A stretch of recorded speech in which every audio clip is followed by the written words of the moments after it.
Hey guys, so right now I am studying for my AP exams next week. I have AP US History, AP Spanish Literature, AP English Literature, and AP Calculus AB. So right now what I'm trying to do is study for the essays because for a couple of my classes, specifically AP Lit and AP Spanish Lit, I'm a little bit worried about the essays because throughout the year my teachers haven't really been telling me what points on the essays I have not been getting. They've been telling me what I've been doing right, but not what I'm doing wrong, if that makes sense. So I'm gonna show you guys what I've done in past years to learn how to write an essay. Since I'm already doing it, I'm just gonna walk you through literally what I'm doing as I do it, and hopefully it will help you. This can apply to literally any AP writing. It can be AP World, A Push, anything. It will apply to all AP writing except maybe math and science. Okay, so the first thing I always do is go onto Google and search up AP and then whatever class it is. So I'm going to do Spanish Lit past essays. And then it's the very first thing to come up. It shows you sample student responses, and then it gives you one essay that a student wrote for each score. So it starts out with a perfect score, and then the essay at the very end is someone who failed. So I'm going to go ahead and print these out.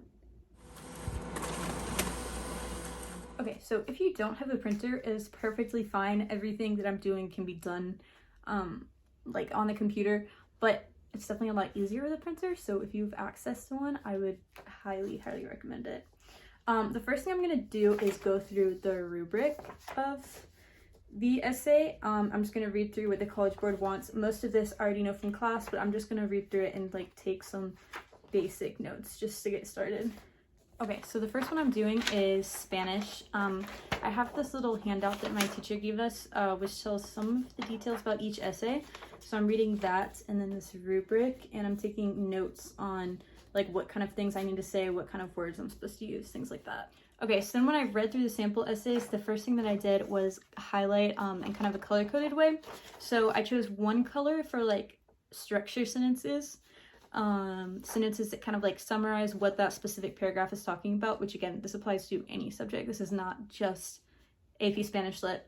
Then in a different color, I highlighted pieces of evidence. So green is my evidence, pink are my summary about the paragraphs. And then in another color, I talked about the analysis. So this right here is telling an example of how the theme develops the text, and then here it's giving an example of how specifically it does that, and here it's giving another analysis example. So I did some highlighting, color coding. The next thing I did was I wrote a little outline of what this student did. So right here is my outline exactly of what the student did for everything. Like I said in the first sentence, she introduces the author and the book. In the second sentence, she says what the theme does to the story. And then at the very bottom, in another color, I wrote words that this student used that I could use. And again, this is not just related to Spanish. Even if it's a history class or a literature class, you can write down some of the exact words that they use, because it shows kind of what the College Board likes in a student and what they think makes that student look like a sophisticated writer.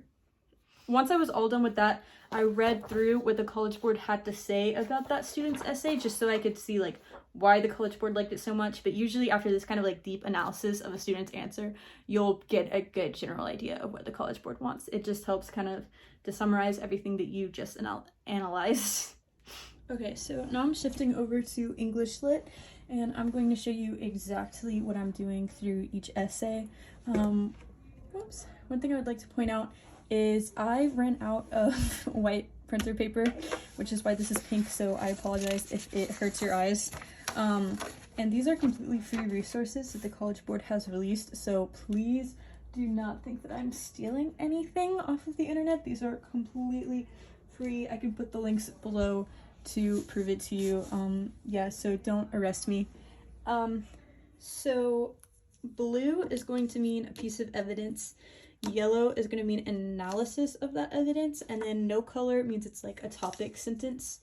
To the side, I'm going to be writing a structure of this student, like what she here she did for each paragraph, and then in pen, I'm going to write like words that the student used that I think would be good to also use.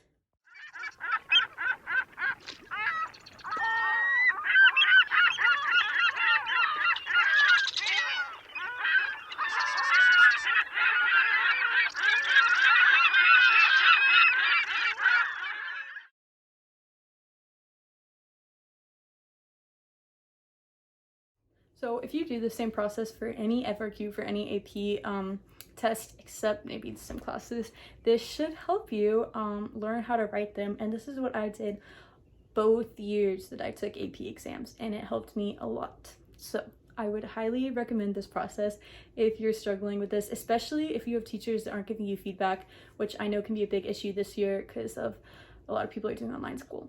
So I hope this video helps. If you have any questions, I will try my best to answer in the comments, but I'm also studying for my own AP exams, so I might not be able to answer them all, but I will try.